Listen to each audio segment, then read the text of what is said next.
এখানে এত ওস্তাদ এসে গেছেন, তাহলে আমি শেষ করি। না, উনি আপনার ওয়াজ উঠতে আসছে। না না না না উনি এতক্ষণ বসে বসে ওয়াজ শুনছে। না না না, এটা করা যাবে না। ওস্তাদ আসলে আর কথা বলা যাবে না। উনি ওয়াজ শোনার জন্য আসছে। আরে বকে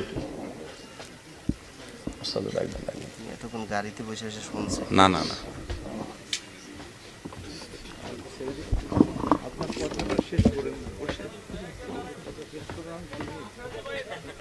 আমি তো এতক্ষণ বসে বসে শুনছি আপনার ওয়াজ, এই পাশেই ছিলাম। বসে সুন্দর ওয়াজ করছেন।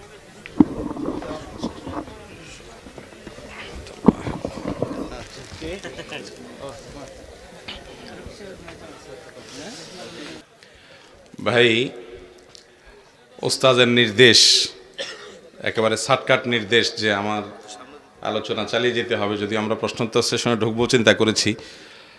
আমি সবসময় বলি যে বাংলাদেশে একজন আলেম একা এত বড় বড় প্রতিষ্ঠান গড়ে তোলা, এত বড় বড় কাজ করা, হাজার হাজার আলেম এবং মহিরুহতুল্য আলেম তৈরি করার কাজ আঞ্জাম দিয়েছেন একক ব্যক্তি, এবং বহুমুখী এত কাজ করেছেন, এরকম মানুষ দ্বিতীয়জন বাংলাদেশে পাওয়া যায় না।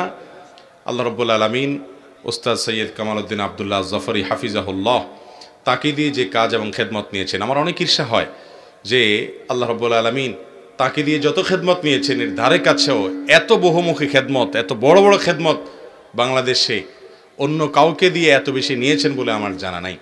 এক একজন হয়তো এক এক সাইডে অনেক কাজ করেন আলহামদুলিল্লাহ, কিন্তু বহুমুখী কাজ আল্লাহ তাআলা আমাদের উস্তাজকে দিয়ে নিয়েছেন। তো আল্লাহ রাব্বুল আলামিন উস্তাজের ছায়াকে যেন দীর্ঘায়িত করেন, আমরা সবাই দোয়া করে বলি আমিন।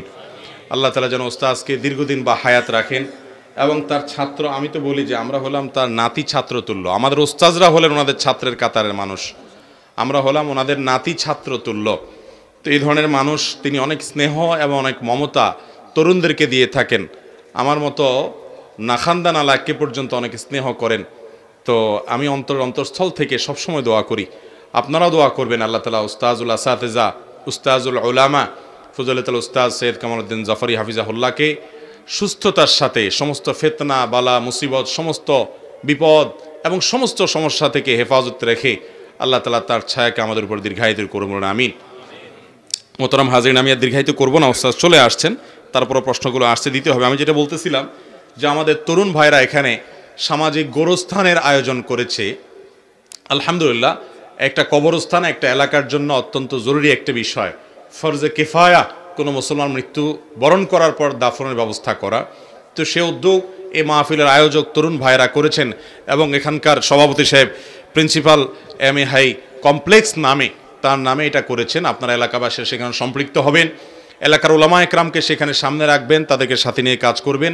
আর আজকের এই মাহফিলটিতে আমাকে আয়োজকরা বলেছেন যে সেভাবে কালেকশন করা সম্ভব হয় নাই, নানা দোলাচলে ছিল মাহফিল নিয়ে, সে কারণে অতএব মাহফিলের যে বিশাল ব্যয়, সেই ব্যয় যেন নির্বাহ করতে পারেন, সেজন্য বাহিরে চেয়ার টেবিল রাখা আছে, আপনারা সাধ্য অনুযায়ী শরীক হবেন, চেষ্টা করবেন তো ইনশাআল্লাহ।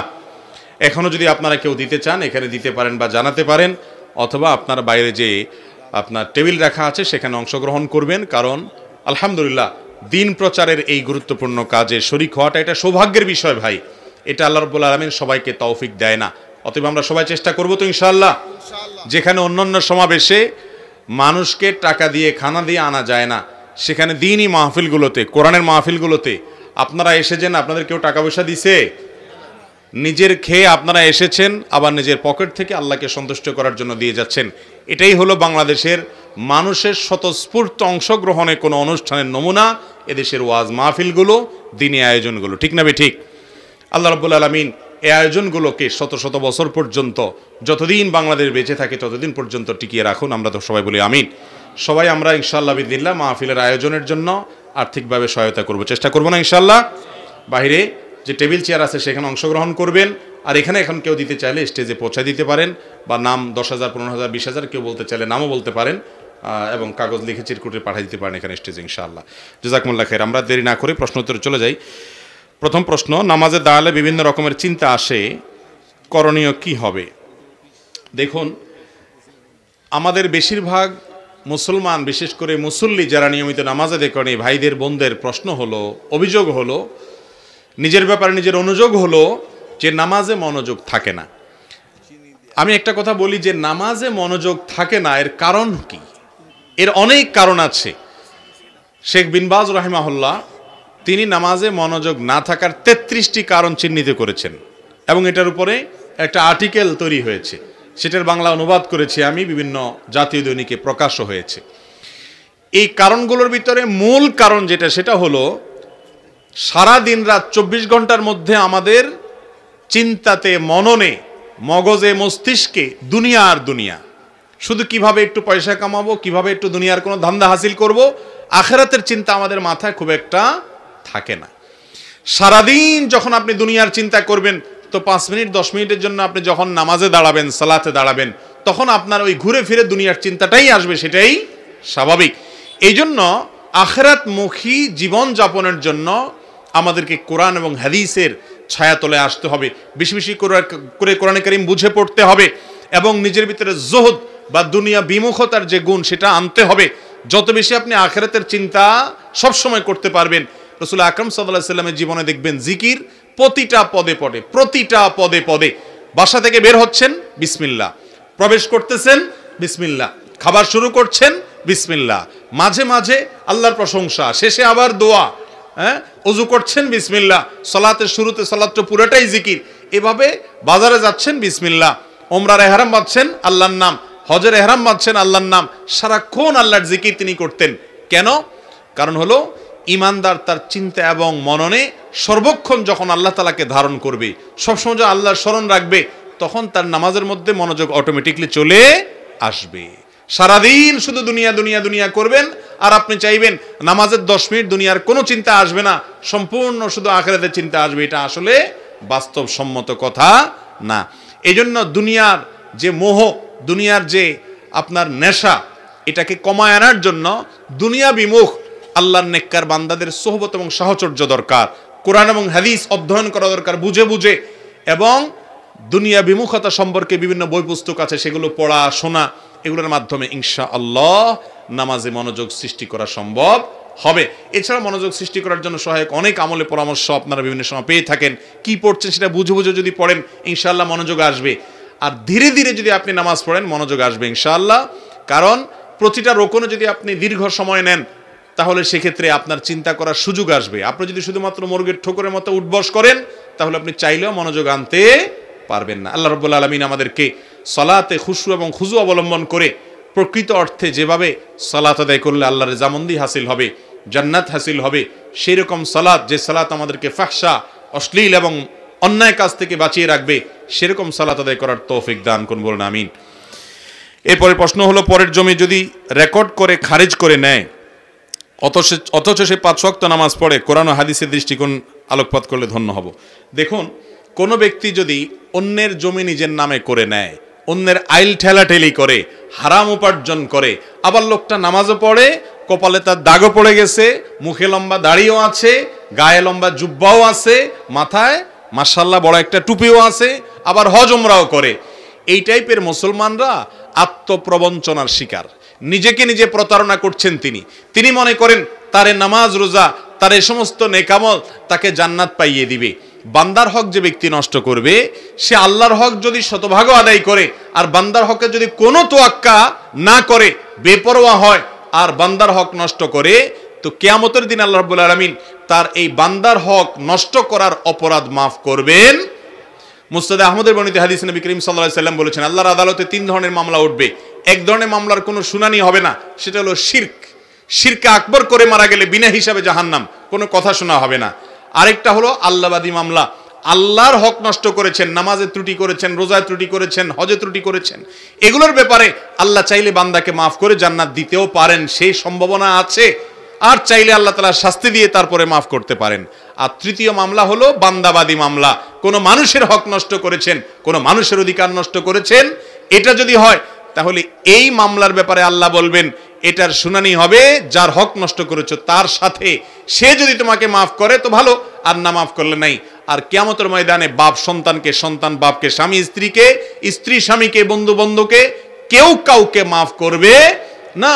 কারণ ইয়াউমা ইয়াফিরুল মারউ মিন আখিহি, সবাই নিজের জান বাঁচানোর চেষ্টা করবে। এজন্য ভাইরা আমার, যে ব্যক্তি অন্যের জমি আত্মসাৎ করেন, নিজের নামে লিখিয়ে নেন, আইল ঠেলাঠেলি করেন, অবৈধভাবে অন্য সম্পদ আহরণ করেন, এই ব্যক্তি নামাজ রোজা যত কিছুই করুক, এই ব্যক্তি কখনো আল্লাহ রাব্বুল আলামিনের রেজামন্দি হাসিল করতে পারবে না। যদি কেউ অন্যায় করার পর তার ভিতরে উপলব্ধি জাগ্রত হয়েছে, প্রায়শ্চিত্ত করেছেন, তওবা করেছেন, তাহলে পাওনাদারের পাওনা পরিশোধ করে দিয়ে আল্লাহর কাছে মাফ চাইলে আল্লাহ মাফ করতে পারেন এবং তার মাফ পাওয়া যেতে পারে ইনশাআল্লাহ।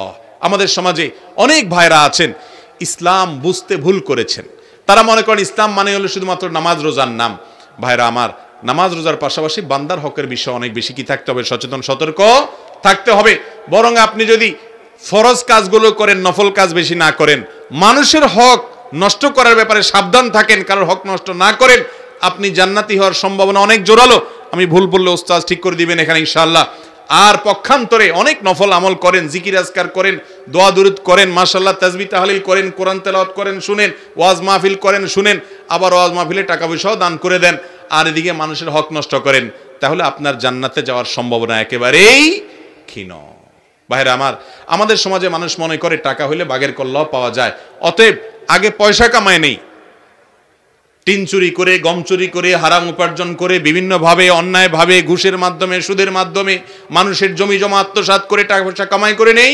এরপরে টাকার পাহাড় গড়া হয়ে গেলে তারপরে এবার মসজিদে কিছু দিয়ে দিব, মাদ্রাসা কিছু দিয়ে দিব, মাহফিলে কিছু দিয়ে দিব, মাহফিলে বক্তা সাহেব দোয়া করে দিবেন, আল্লাহ হাজী সাহেবকে জান্নাত পার করে একেবারে ওই পাশে জাহান্নাম পর্যন্ত দিয়ে আসেন। কি বলেন, এই দোয়া কোনো কাজে আসবে?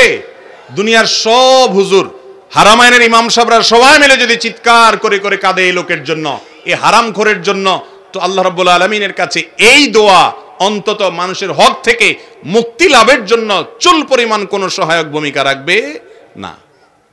অতএব মানুষের হকের ব্যাপারে সাবধান থাকবো তো আমরা ইনশাআল্লাহ। ভাইরা আমার, দুনিয়াতে কালো টাকা সাদা করার সিস্টেম আছে, আল্লাহর কাছে কালো টাকা সাদা করার কোনো সিস্টেম। কালো টাকা সাদা করার একটাই সিস্টেম, যার হক মেরেছেন তারটা ফেরত দিবেন, তাকে পান না তার ওয়ারিসদেরকে দিবেন, তাদেরকেও পান না, গরিব দুঃখীকে তাদের সওয়াবের নিয়তে দান করবেন, নিজে সওয়াবের আশা করবেন না। এরপর আল্লাহর কাছে মাফ চাইবেন, ইনশাআল্লাহ মাফের আশা করা যায়। আল্লাহ তাআলা আমাদের সবাইকে এই কঠিন বাস্তবতা, এই কঠিন বিষয়টিকে বোঝা এবং উপলব্ধিতে আনা, আমল করার তৌফিক দান করুন। এরপরে প্রশ্ন হলো, বাচ্চার বয়স 2 বছর হওয়ার আগে মায়ের বুকের দুধ বন্ধ করলে কোনো গুনাহ হবে কিনা? আল্লাহ রাব্বুল আলামিন কোরআনে কারীমে বলেছেন যে 2 বছর এটা হলো যে ব্যক্তি সন্তানকে দুগ্ধদানের সময়টাকে পরিপূর্ণ করতে চায়, মেয়াদটাকে পূর্ণ করতে চায়, এই ব্যক্তির জন্য সময় হলো হাউলাইনি কামিলাইনি, 2 বছর। যদি 2 বছরের নিচে দুধ বন্ধ করতে চায় কোনো মা, কোনো কারণে তার কষ্ট হয়, অসুবিধা হয়, অথবা দুধ পাওয়া যায় না, নানা কারণে যদি আগে বন্ধ করেন, তাতে মায়ের কোনো গুনাহ হবে না। তবে যদি কোনো ওজর ছাড়া, আজকাল একটা স্টাইল বের হয়েছে, আল্লাহ মাফ করুন, অনেক মায়েরা সন্তানকে দুধ দিতে চান না। কেন? কারণ তার শরীর ভেঙে যাবে, রূপ লাবণ্য নষ্ট হয়ে যাবে, সেই জন্য দুধ দিতে চান না, আলগা দুধ খাওয়ায়। আছে না নাই? আল্লাহ রাব্বুল আলামিন মায়ের বুকে যে দুধ দিয়েছেন, এটা কার রিজিক? বাচ্চার রিজিক। অতএব তথাকথিত নিজের শরীর ভেঙে যাবে, সৌন্দর্য নষ্ট হয়ে যাবে, এই অজুহাতে যদি কোনো মা তার শিশু সন্তানকে বঞ্চিত করেন, তাহলে অবশ্যই সেটা সন্তানের প্রতি অবিচার হবে, সেটা তার জন্য উচিত কাজ না। কিন্তু যদি কোনো ওজরের ভিত্তিতে ধরুন 15 মাস, 16 মাস, 17 মাসেই আগেই বন্ধ করে দিলেন, তাতে ইনশাআল্লাহ কোনো গুনাহ হবে না। এরপরে প্রশ্ন হলো, ওযুর পরে কালিমায়ে শাহাদাত পড়তে হয়, আকাশের দিকে না তাকিয়ে এভাবে পড়লে কি সওয়াব পাওয়া যায়? ওযু শেষ হওয়ার পর কেউ যদি কালিমায়ে শাহাদা পাঠ করে, আশহাদু আল্লা ইলাহা ইল্লাল্লাহু ওয়াহদাহু লা শারীকা লাহু ওয়া আশহাদু আন্না মুহাম্মাদান আবদুহু ওয়া রাসূলুহু, কেউ যদি কালিমায়ে শাহাদা পাঠ করে ওযু করার পর, এবং কোন কোন রিওয়ায়াতে একটা দোয়ার কথা আছে, আল্লাহুম্মা জাআলনি মিনাত তাওয়াবিন ওয়া জাআলনি মিনাল মুতাতাহহিরিন, এই বিশেষ করে কালিমায়ে শাহাদা এবং পাশাপাশি এই দোয়াটাও কোন কোন বর্ণনায় আসছে। এটা যদি কেউ ওযুর পরে পাঠ করে, ওযুকে আগে ঠিক মতো করতে হবে, তারপরে যদি পাঠ করে সুন্দর মতো ওযু করার পর, নবী করিম সাল্লাল্লাহু আলাইহি সাল্লাম বলেছেন, এই ব্যক্তির জন্য জান্নাতের 8 দরজার যে কোনোটা দিয়ে প্রবেশ করার সুযোগ তৈরি হয়। এই আমলটা অত্যন্ত গুরুত্বপূর্ণ একটা আমল, কিন্তু আগে ইসবাগে ওযু করতে হবে। ওযুর ক্ষেত্রে সমস্ত হাদিসগুলো দেখলে দেখা যায় নবী করিম সাল্লাল্লাহু আলাইহি সাল্লাম ওযুকে ইসবাগ করতে বলেছেন, অর্থাৎ ওযুকে পরিপূর্ণ করতে বলেছেন। ওযুর পরিপূর্ণতা বুঝেন, এই যে শীতের সময় একটু কোনো রকম পানি দিয়ে তাড়াতাড়ি করে আপনি জান বাঁচায় ফেললেন, এটা কি পরিপূর্ণ ওযু হয়? ভালো করে ডলতে হয়, ভালো করে ডলতে হয়। ওয়াইলুল লিল আকাবি মিনান নার, পায়ের গিড়াগুলো গোড়ালিগুলো শুকনা থাকে, এবং বিশেষ করে শীতের সময় ত্বকের যত্ন নিতে হয়, যেরকম ওযুরও যত্ন নিতে হয়। নবী করিম সাল্লাল্লাহু আলাইহি সাল্লাম এগুলোকে জাহান্নামের আগুন থেকে বাঁচাতে বলেছেন, অর্থাৎ ভালো করে ডলতে বলেছেন। এর মাধ্যমে আপনি ওযুকে পরিপূর্ণভাবে করলেন, বিসমিল্লাহ বলে করলেন। ওযুর সাথে মেসওয়াক করা এটা একটা গুরুত্বপূর্ণ সুন্নাহ। আজকাল এই সুন্নাহ হারিয়ে গেছে। মেসওয়াক আমাদের পকেটে আছে, বেশিরভাগ মানুষের নাই। তো যাই হোক, ওযুকে যদি আপনি যথাযথভাবে করেন, সমস্ত সুন্নাতগুলো মেনে করেন, এরপরে কালিমায়ে শাহাদা পাঠ করেন, এই ফজিলত পাওয়া যাবে। এখন কথা হলো আকাশের দিকে তাকাতে হবে কিনা। তাকানোর ব্যাপারে কয়েকটা বর্ণনা পাওয়া যায়। বেশিরভাগ বর্ণনাতে তাকানোর শর্ত নাই। কোন কোন বর্ণনায় আকাশের দিকে তাকিয়ে এই কালিমায়ে শাহাদা পাঠ করার কথাও বর্ণিত আছে। আর সেই কারণে আপনি কালিমায়ে শাহাদা যদি আকাশের দিকে তাকিয়ে পাঠ করেন, ইনশাআল্লাহ বিইذনিল্লাহ এই ফজিলত আপনি হাসিল করবেন। আল্লাহু আলাম।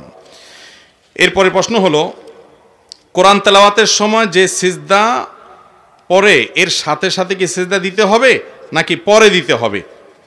এবং আরেকটা প্রশ্ন সম্পর্ক আছে, সেটা হলো কোরআনে কারীমের সিজদার আয়াত তেলাওয়াত করার পর সিজদা না দিলে গুনাহ হবে কিনা। তো দ্বিতীয়টার উত্তর হলো যে হানাফি মাযহাব অনুযায়ী, ফিকহে হানাফির দৃষ্টিকোণ হলো তেলাওয়াতে সিজদা দেওয়া ওয়াজিব। যদিও সৌদি আরবের উলামায়ে কেরাম, অন্যান্য উলামায়ে কেরাম অনেকে এটাকে সুন্নতে মুআক্কাদা বলেছেন। সুন্নতে মুআক্কাদা এটাও ওয়াজিবের কাছাকাছি, অর্থাৎ এটা করবে একজন মানুষ। তো সিজদায় তেলাওয়াত বা কোরআনে কারীমে যে তেলাওয়াতের সিজদা আছে, এটা অনেকে করেন কি, খতম হয়ে গেলে একসাথে 14টা গুনে গুনে দিয়ে দেন। আছে না এরকম অনেকে? এটা সুন্নাহ সম্মত কাজ না।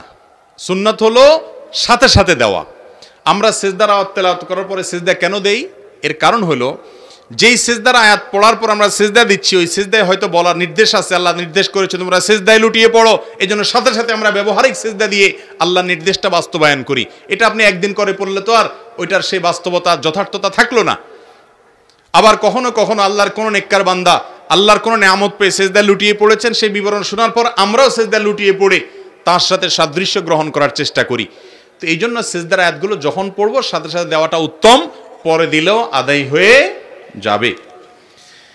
এরপরে প্রশ্ন হলো, শীতের কারণে ফরজ গোসল বিলম্ব করা কি উচিত হবে?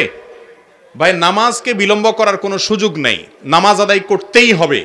শীতের কারণে যদি আপনি কথার কথা খাগড়াছড়ির ওই যে কি একটা জায়গা আছে, ওখানে যদি যান, এত ঠান্ডা, সাজেকে যদি যান, যেখানে এত ঠান্ডা যে পানি হাত দিলে আপনার বরফ হয়ে যাওয়ার উপক্রম আছে, আপনি ওযু করলে, গোসল করলে এই ঠান্ডা পানি দিয়ে আপনার মহা বিপদ হতে পারে, এবং গরম পানি করার কোনো অ্যারেঞ্জ নাই, এরকম যদি হয় তাহলে আপনি তায়াম্মুম করে ফরজ গোসল, এই আপনার ফজরের নামাজ আদায় করতে পারবেন। আর যদি এরকম না হয় তাহলে সেক্ষেত্রে ঠান্ডা পানি অজুহাত দিয়ে আপনি তায়াম্মুম করে নামাজ পড়বেন বা নামাজ পরে পড়বেন, এই সুযোগ নাই। ইন্নাস সালাতা কানাত আল মুমিনিনা কিতাব মাওকুতা, নামাজ টাইম মতো পড়তে হবে। আমাদের অনেক ভাইরা আছেন এখানে এসে অজুহাত বের করেন, দেখবেন শহর অঞ্চল তো বটেই, গ্রামেও পর্যন্ত আজকাল গরম পানির অ্যারেঞ্জ বা ব্যবস্থা আছে না নেই?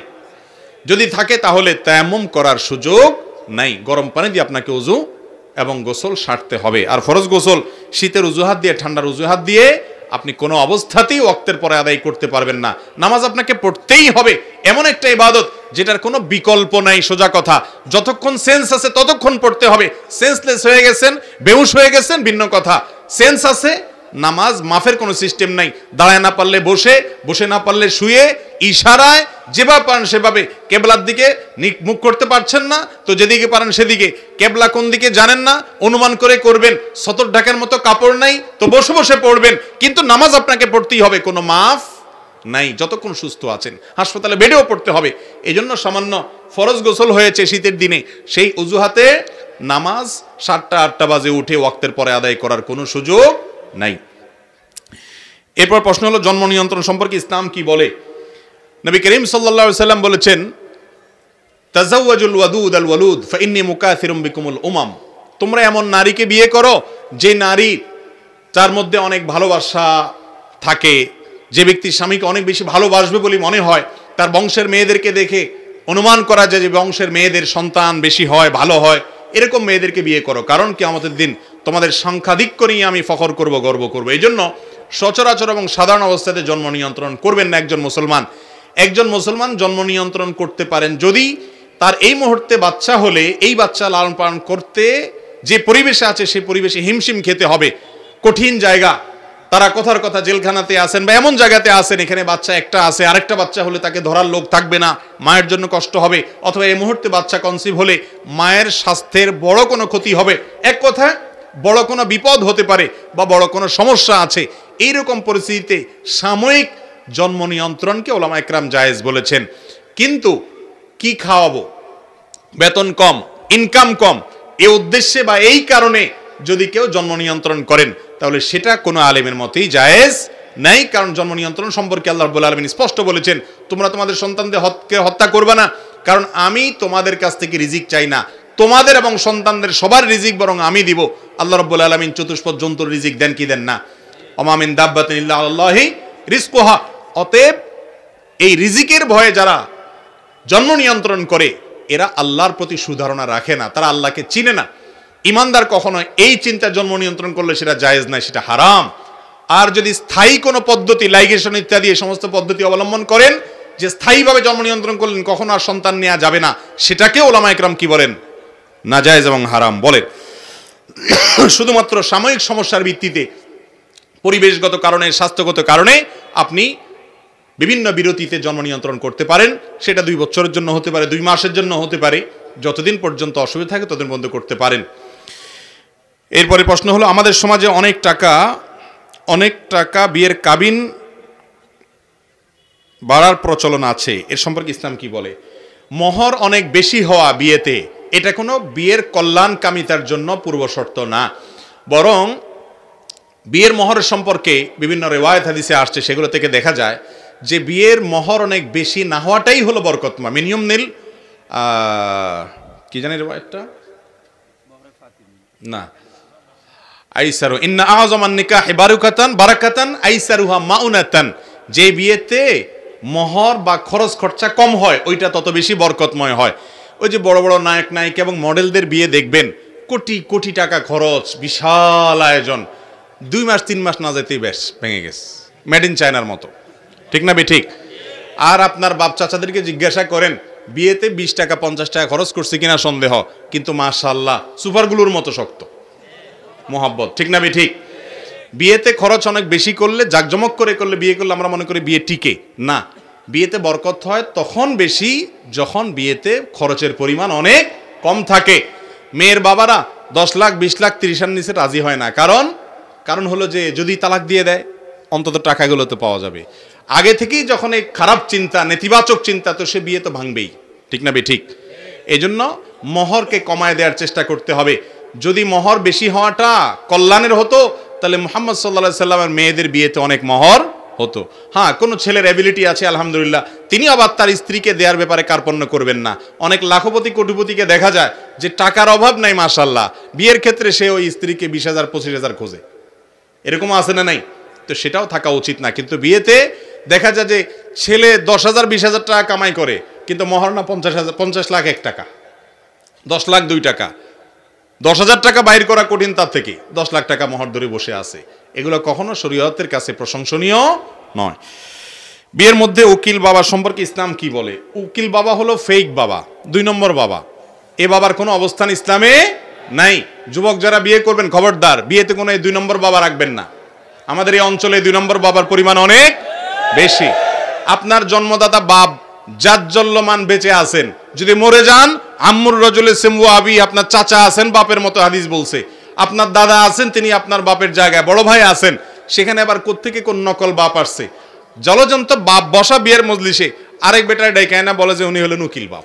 লা হাওলা ওয়ালা কুওয়াতা ইল্লা বিল্লাহ। বিয়েতে কোনো উকিল বাপের কোনো সিস্টেম ইসলামে নাই। কিসের উকিল বাপ? বাপ নিজে তার সন্তানকে বিয়ে দিবে, উকিল বাপ আবার কি? এই উকিল বাপের নাম দিয়া ওই মেয়েরা উকিল বাপের সাথে সারা জীবন দেখা সাক্ষাৎ করে, মনে করে বাপ। ওই নকল বাপ নকল সন্তানের কাছ থেকে হাদিয়া তোফা পায়, সারা জীবন বিশেষ কেয়ার পায়, যত্ন পায়, যে উকিল বাপ। এই পুরো জিনিসটাই ফেক এবং 2 নম্বর। কোনো উকিল বাপ টাপ নাই। নিজের বাপে নিজেকে বিয়ে দিবেন, বাপ নাই, আপনার চাচা আছেন, দাদা আছেন, তারা বিয়ে দিবেন, তারা নাই, বড় ভাই আছেন, তিনি বিয়ে দিবেন, তারা নাই, কোনো ইমাম সাহেব গণ্যমান্য ব্যক্তি বিয়ে দিবেন, কিন্তু আপনার বিয়েতে কোনো উকিল বাপ, ছেলে হোক আর মেয়ে হোক, কোনো উকিল বাপের প্রয়োজন। ওই উকিল বাপ যায় ইজিন আনতে, অনুমতি আনতে মেয়ের কাছ থেকে, তার সাথে মেয়ের সাথে দেখা দেওয়াই জায়েজ নাই গায়রে মারাম হয়ে থাকলে, সে আবার উকিল বাপ হয় কেমনে? এই 2 নম্বর বাপ বর্জন করবেন তো ইনশাআল্লাহ। আল্লাহ রাব্বুল আলামিন কোরআনে কারীমে বলেছেন, উদউহুম লিআবাইহিম, মানুষকে তার বাপের নাম দিয়ে বাপের সাথে সম্বন্ধ করে ডাকো। এটা আল্লাহর কাছে অধিক ন্যায়সঙ্গত, যুক্তিসঙ্গত।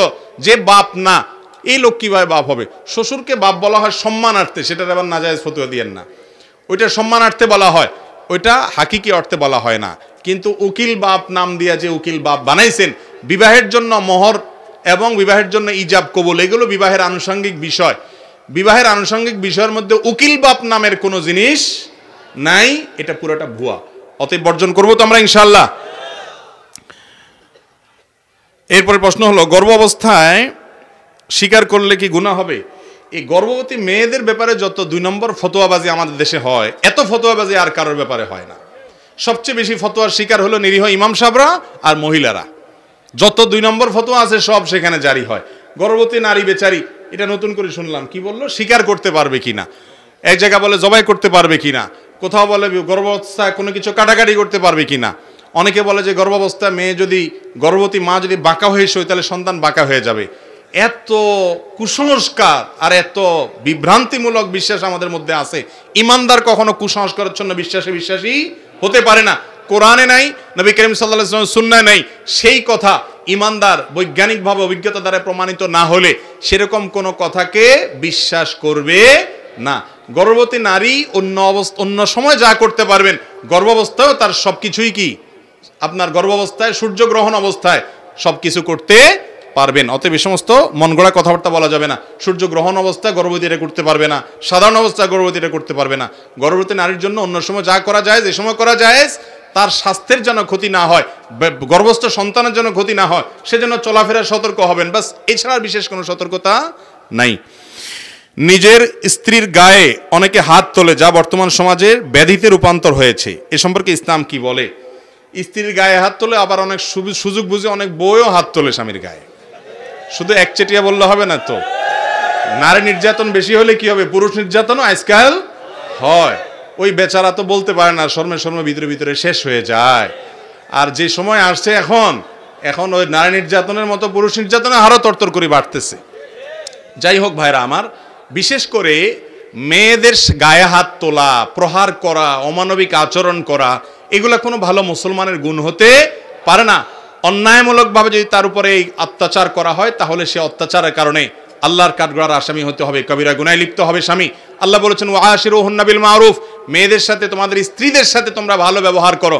একটা হাদিস আপনারা সবসময় শুনেন, নবী করিম সাল্লাল্লাহু আলাইহি সাল্লাম বলেছেন, খায়রুকুম লি আহলি ওয়া আনা খায়রুকুম লি আহলি, তোমাদের মধ্যে যে বউয়ের কাছে ভালো, সে আল্লাহর কাছেও ভালো, আসলেও ভালো। আর নবীজি সাল্লাল্লাহু আলাইহি সাল্লাম বলেছেন তার নিজের কথা, আমি আমার পরিবারের কাছে, তোমাদের মধ্যে তোমাদের পরিবারের কাছে তোমরা যত ভালো, আমি আমার ফ্যামিলির কাছে তার চাইতে ভালো। তাহলে স্ত্রীর কাছে ভালো থাকার জন্য তারাকে নিয়মিত মানলে ভালো থাকা যাবে?